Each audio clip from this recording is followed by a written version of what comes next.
Compromises you should never make in a relationship. I know being in a relationship means merging two lives together, and some compromises, yes, should be done. A little flexibility goes a long way, but compromising on things that make you you, those compromises should make you question staying in such a relationship. Now, let me give you some compromises that you should never make, no matter how much you love the other person.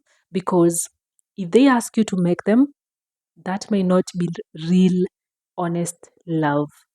Let's talk about sex life. Differences in sex drive are a common thing. There is no need to feel ashamed if you have a higher or lower sexual drive than your partner. The important thing is to talk and meet on middle ground. But if your partner likes kinky stuff or stuff that borders on true abuse and wants you to go against your will to satisfy him, that is one compromise you should never ever do. Even if he threatens to leave you or tries to guilt trip you, that is one more reason to leave. That is no longer a healthy relationship. Now, let's talk about career goals. If you dreamed about being a badass CEO of your own company, then be one. If you dreamed about being a stay at home mom, then be one. The important thing about a healthy relationship is that your partner will accept you no matter what choice you make and will support you about it. Giving up on your dreams because someone asked you to do it will only lead you to the pit of unhappiness and despair and maybe eventually depression. No man is worth it. Family and friends. Now, when merging two lives together, it also means that you merge a whole bunch of people, your friends and family, with his friends and family. But if that merging means you only get to spend time with his friends and his family, that is no longer a compromise. It's manipulation. Again, communication is important. Talk, discuss, and make the best out of your situation. If you lived your life to the fullest before you met him, there is no reason to change that now. You're into extreme sports and he's not. He's into movies and you're not. There is no need for both of you to give up on your passions. There is no need to give up on your lifestyle. You can still have separate life while still together.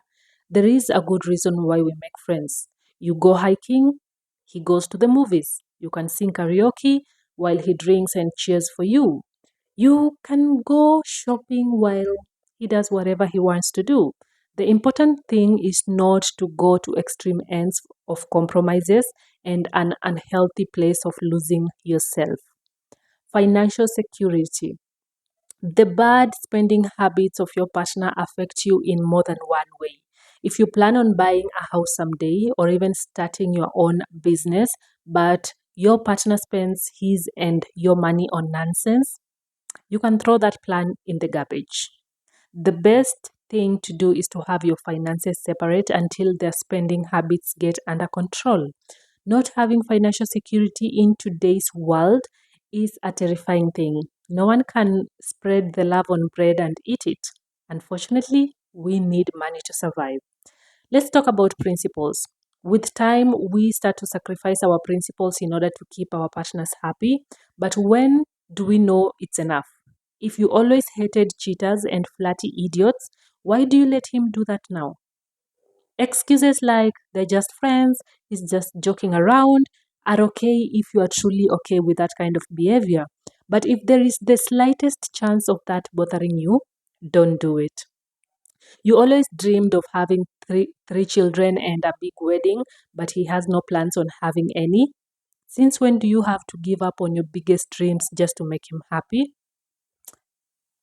Let's talk about communication. I have no idea how many times I have said this. Communication is important. Communication is key. But what do you do when your partner avoids talking and ignores your need to discuss things? I'm the kind of person that needs to discuss everything from the color of shower curtains to which brand of peanut butter I'm going to buy. As much as I care about myself and my own happiness, I care about his. And in order to make him happy, I need to know how he feels and the way he thinks. Let me give you a hint. We don't read minds. If he does not care enough to talk with you, to share his feelings, to hear your fears and hopes, maybe he doesn't care about you that much. This is one compromise no couple should ever make. Nothing good ever comes from the silent treatment. Yell, scream, talk, just keep the communication flowing. Now, all couples argue, but no one has the right to undermine the opinion of the other one or treat them badly. If you're constantly being put down in public or embarrassed, that is not cute, that is not fun, that is disrespect. Maybe you should rethink your relationship if he sees disrespect as just having fun. No one should put up with abuse, no matter if he apologizes later on or says he never meant to hurt you, he did, and nothing can change that. Living abuse is hard simply because it's hard to admit that abuse can happen to us. I know how hard it can be. You always make up excuses for his behavior. Maybe if I didn't act so stupid, maybe if I didn't overreact, maybe he will never have snapped, but he did more than once. Remember, love is not abuse. Thank you so much, guys, for watching. Make sure you subscribe, like, share, comment down below on what you would want me to discuss about. Yeah, I'll see you on my next video. Bye.